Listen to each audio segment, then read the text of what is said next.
Okay, good afternoon, everyone. This is a video for June 4th, 2025.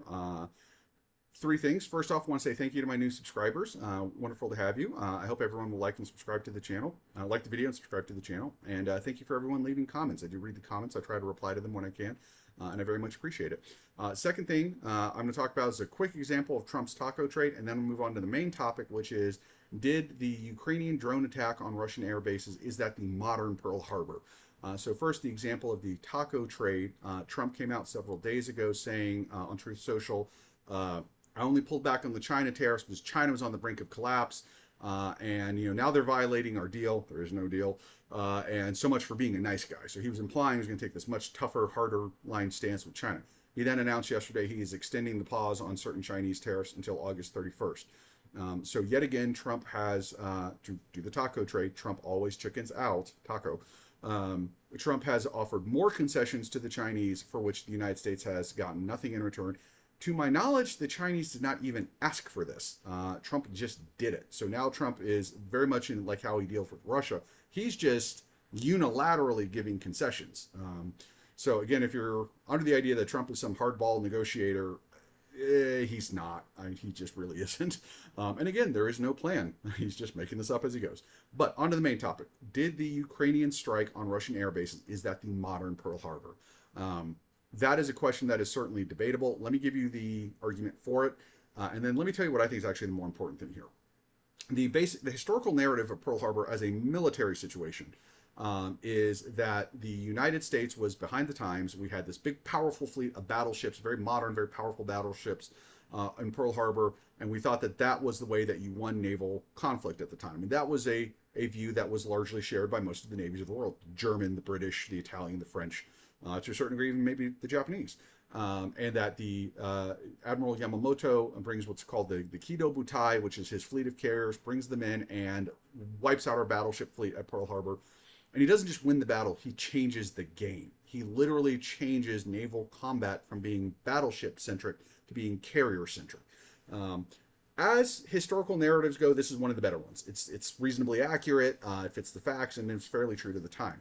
And the idea is that now what Ukraine did, not because they launched drones at Russia, they've been doing that for years, and Russia's been launching them at Ukraine for years, but because they showed that you can load up a shipping container, put it on an 18-wheeler, drive it hundreds of miles into your enemy's country, into their interior, and blow up military targets or industrial targets or whatever kind of targets, hundreds and hundreds of miles out of the range of your closest airfield. Is just, it's a game changer. Drones can go anywhere. Distance is no longer a form of defense. The "we are out of range" no longer applies, because they can just drive it on a truck, or they can put it on a ship, or they can put it on an aircraft that flies and drops them out the bottom, or something like that. The idea that drones have effectively reached an unlimited range because they are now so easy to transport by just standard, normal, everyday methods. I mean, there's nothing saying you couldn't put these in the back of an SUV, smaller number, maybe a handful of them, and drive an SUV somewhere and then set off several drones, which is kind of a terrifying prospect when you think about it. But that's the idea, is that this might be a modern Pearl Harbor, and it just changed the whole dynamic of war. The paradigm has shifted. By and large, I think this is a fairly good analysis. It's one I think has a lot of, that I largely subscribe to. But here's where I want to go a little bit deeper. Here's what everyone forgets about Pearl Harbor. Again, the basic analysis, the basic historical narrative is good. I'm not arguing with it. But in 1921, United States, we didn't really have an Air Force, but a member of the United States Army Air Corps named Billy Mitchell convinced the Navy to give him several ships, including several captured German ships from World War I, and they conducted a series of experiments off the east coast of the United States, where they sunk a U-boat, a destroyer, and eventually even sunk a German battleship, the Ostfriedland. They were able to hit other ships. This was in 1921. These were with biplanes, and they were able to repeatedly sink armored warships. The Navy basically said, this is stupid, we don't believe this, these ships are stationary, it's never going to work in real life, blah, blah, blah. A Japanese naval attaché witnessed these tests. His name was Admiral Yamamoto, the same guy who masterminded the Pearl Harbor attack. He took the lessons to heart. But the point is, in 1921, Billy Mitchell proved, beyond a shadow of a doubt, although many people ignored him, that modern armored battleships. The biggest, strongest, meanest, nastiest ships the Navy's had could be sunk by biplane. Fast forward, 1940, Battle of the Mediterranean. Britain and Italy are at war. The Italians have a fairly good navy. They have built several modern battleships with which they intend to cut British shipping through the Mediterranean. Think about the British Empire and India and Asia and all that stuff. It all comes up through the Suez Canal. It all goes through the Mediterranean. It all goes throughout Gibraltar. What's in the middle of the Mediterranean? Italy. Italy has a bunch of battleships. Uh-oh, Britain. We got a problem. They can cut our supply lines if you're the British. What do the British do? Battle of Taranto.